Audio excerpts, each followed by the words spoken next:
So I'm going to talk about something serious, and that is our effort around texting and driving.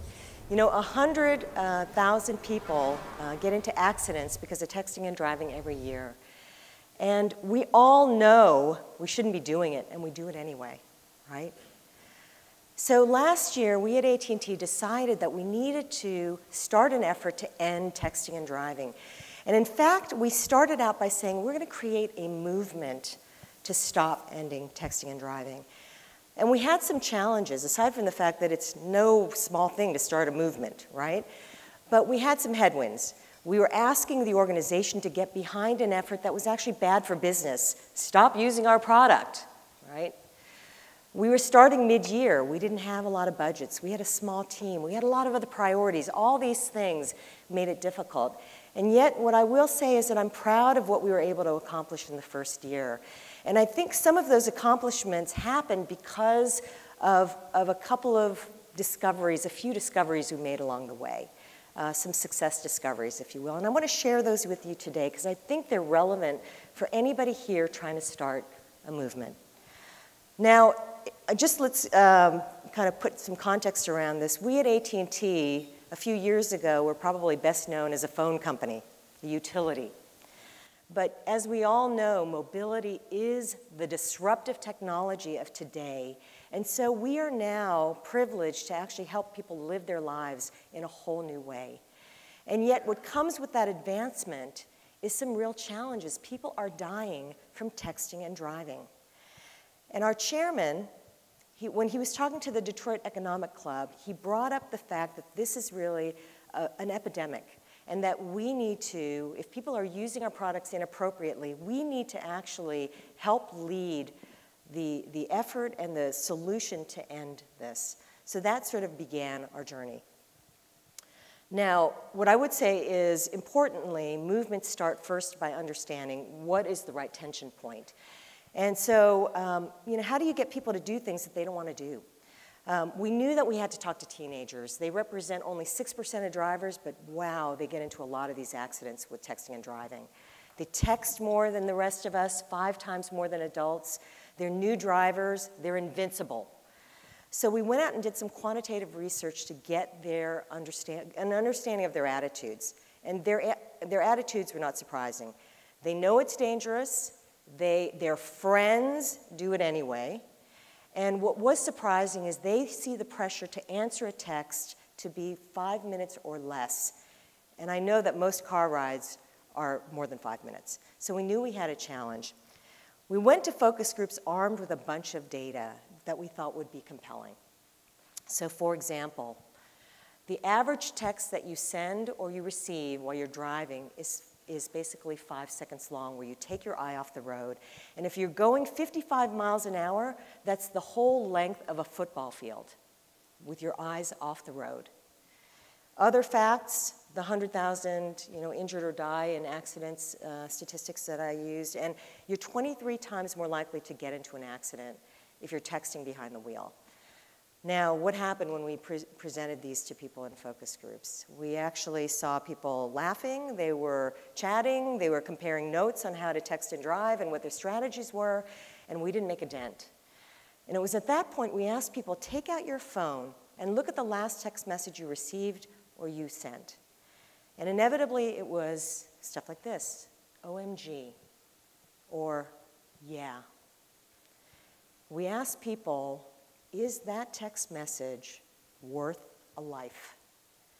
And it was only then that the focus group rooms got actually really quiet. And we realized we had the tension point. The juxtaposition of something so small and a consequence so big might actually get people to stop doing this. And the message wasn't, don't text and drive. The message was, it can wait. It can wait. So we went out and we actually found families that were impacted by texting and driving, and we actually asked them for the text message that changed their lives forever. And we produced a campaign. It started with a documentary called The Last Text, and there were commercials that we actually pulled out of this footage, and I'd like to run a couple of these now. If you can run the 2 videos, please. Ashley was not only my little sister, she was a best friend. She was very giggly. If you could get her to laugh really hard, she would even snort sometimes. It was so funny. This is the text from me that my sister was reading right before she flipped her car and was killed on impact.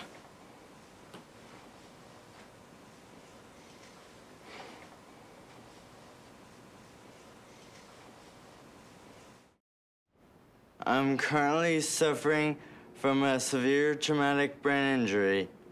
I just want to give up so bad, but I can't. I've got to fight on. This is a text message that caused a car accident that changed my life forever.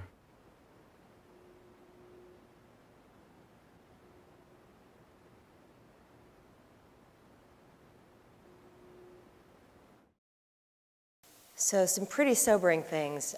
So to supplement that really powerful advertising, we did so many other things in the marketplace. So we designated 9/19 as Pledge Day and drove pledges throughout the summer.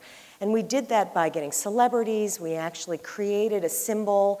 We created a bumper sticker. We did a website where people could actually come and take the pledge. We used social media, and people started to also pledge via social media. So a lot of things, and we were kind of on our way.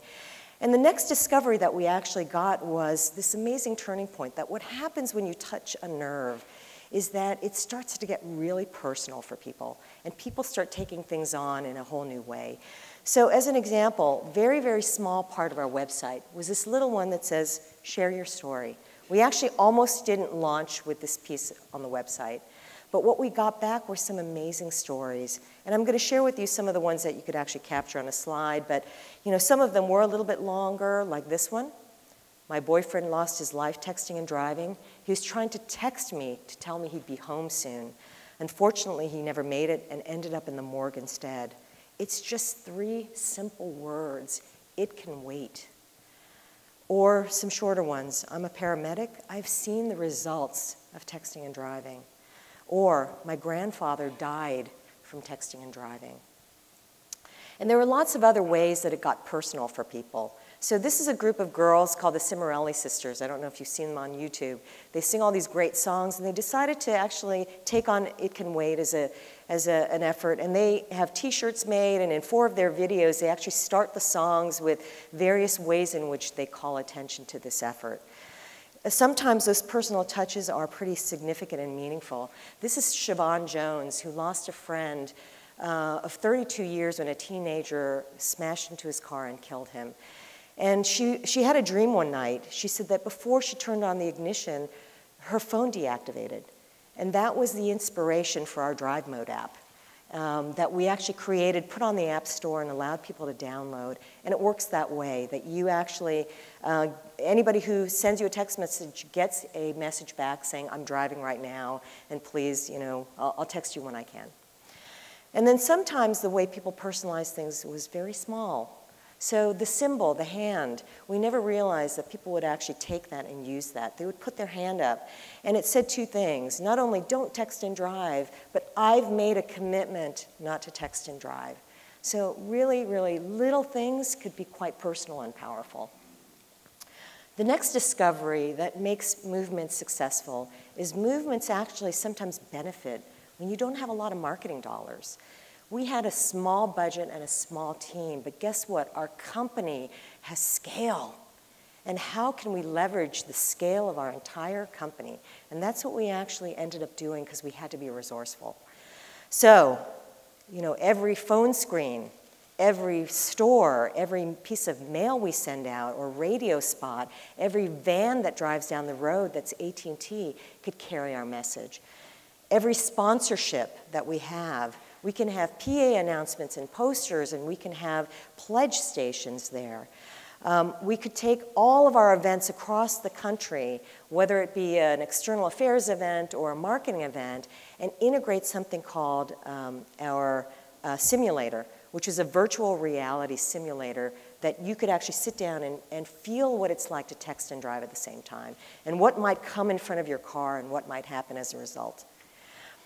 There were all sorts of organizations that we did business with. These are just a list of some of the NGOs. There was also supply chain companies and all sorts of technology partners that we engaged.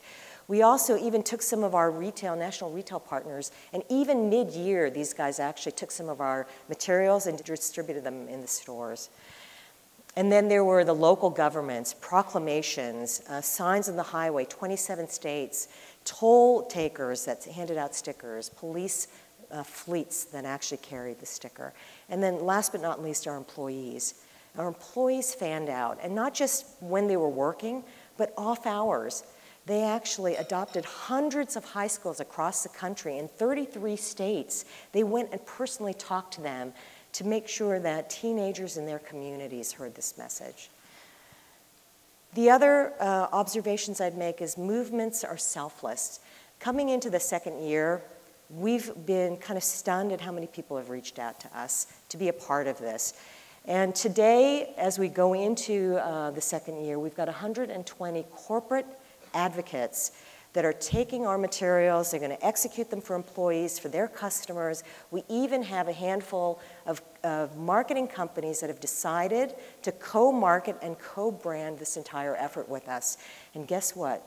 Some of them are our competitors. And what happens when you do that is you actually have to work differently. It's not just about reaching out to the public. Now it's engaging and empowering all these other companies with materials. So the results, just simply, this is just the beginning, but some pretty good things from last year. We raised a lot of awareness, and even what I love is the celebrities that came out to support us, even though we didn't reach out to them or pay them $1. It's changing people's attitudes, awareness, and perceptions of the dangers of doing these activities. And it's actually starting to take some action. So this pledge number, I will just say, is way understated because we ran out of ways of being able to measure some of the ways in which, to count all of these pledges. And we had the Drive Mode downloads, and actually now we are preloading the Drive Mode application on all the new smartphones that we're selling, at least most of them. What we're also seeing is that while we're on air, the reported behavior of texting and driving drops significantly. We're actually making inroads into getting people to stop texting and driving. So all of this brings me to my final discovery about what makes movement successful, and that is movements require purity of purpose. We started out with one goal, to stop texting and driving and to save lives. We actually did it even though it was bad for business. We actually avoided over-branding so that we were able to make sure that even competitive users would feel welcome here and would come in and pledge. And we're opening it up to everybody who wants to participate. Put your logo on the sticker, distribute it, go take our materials, talk to whomever you want, come in and market with us. It's only when you throw away all of those things that we as marketers hold dear, exclusivity, superiority, throw them out. It's purity of purpose here that matters. And so for that reason, I ask all of you here today, who wants to join the movement? Come and join in the effort and help end texting and driving. Thank you.